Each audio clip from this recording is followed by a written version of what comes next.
Brian, would this indicate that there has to be a bill there if you simply go up and say, hey, Joe Schmo, our state senator, there's no Joe Schmo in there, by the way. You never know, Jim. That I know of. And we're talking about universal design. Right. But there's no bill. Do we have to report that conversation? I believe you do. I think if it's not, Yeah, that's a good question. I should know the answer. I just had. The other Oh, I'm sorry. category is administrative reporting. That's maybe what I'm thinking of. Pardon? I've done Yes. that, so I'm thinking. Yeah, so that if you just go in and say hello to your senator or representative, nothing required, but if you go in and say, by the way, one of these days we've got to talk about this issue, something's got to be done. Even though there's no bill, you report that administratively you've raised the issue. I Yes. spoke to a representative at PIC just the other day, and she said unless there's an HB or an SB attached to the issue, I don't have to. Huh. Well, I will confirm that because I remember it being similar to what Richard said, that, for example, AARP typically supports the budget bill. The budget bill typically does not have a number at this point, which means that all the funding from Medicaid, and if they're going to increase the amount of affordable housing, all of the budget items that the governor would submit is under one bill. It's a very big bill.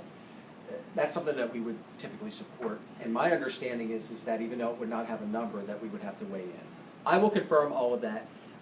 Those details, I will make sure to communicate to anybody that wants to be a volunteer. Yes? Brian, if you're confirming this, Mhm. okay, how often are we up there, and you might run into 6 legislators in the course of a hallway, Yeah. okay? And you might say to all of them, we've got to talk, or they might say that to you, okay? We've got to talk about your problems. Right. Do you have to report each and every one that you said a couple of words to? Do you have to report who the legislator was, or just the issue? I think it's just the issue. And this is a very similar thing. We have the same thing in New Hampshire, I can say. And I haven't seen, it sounds like a follow-up conversation would be a good way to go, but I'll make 2 comments. First of all, this, for those of you who aren't already doing it, this is a great example. Here's a group of folks who are plugged into the State House, and Brian, it's like volunteers and staff, there's not much difference. It's a collaboration about figuring out the answer and getting it done together. But secondly, for example, in New Hampshire, and Maine was the same way. I was a lobbyist in Maine.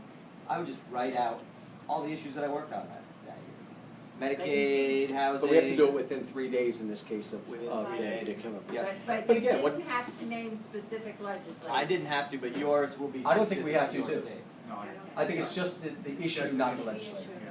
Well, we all broke the law.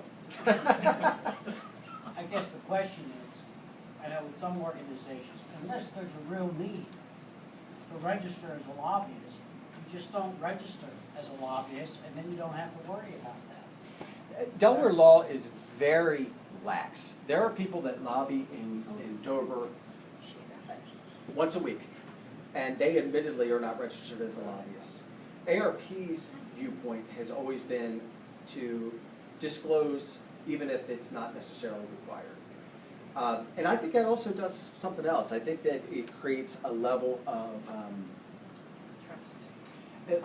trust with the community, but also it creates a level of standing for us as lobbyists, where I think we could feel good about that. We're advocating on behalf of issues that are very important. And by doing that, if somebody would look at our website and see instead of 6 lobbyists, they see 12, and all 12 of us are engaged, somewhere, somehow, that could affect somebody. And that could be a legislator looks at that and says, wow, these guys have their act together, or the opposition says, hey, if he has 12 lobbyists, I'm not going to mess with them. There are some advantages to being forthright and just doing it, particularly when it's not that onerous on us. Right. Yes? We've been speaking primarily about state legislature Yeah. and at the state level. What about lobbying at the county and city level? None of that has to occur. None of that has to occur. So if you're... You can do it, but you don't have to do the reporting. And one of the things that Judy has helped us with, and others have been involved with, is things on a county level, and that's something that we're evolving into, where we're able to influence county, any of our counties, particularly Sussex and Newcastle, as well as effectively as state issues. So as our process and as AARP gets stronger, and as we look at that sleeping giant that I mentioned, and we get bigger and better, we'll be able to do more of that.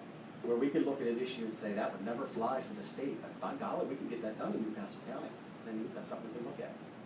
Judy? I don't think you covered this. Are there gonna be like 3 priorities? I mean, there's no way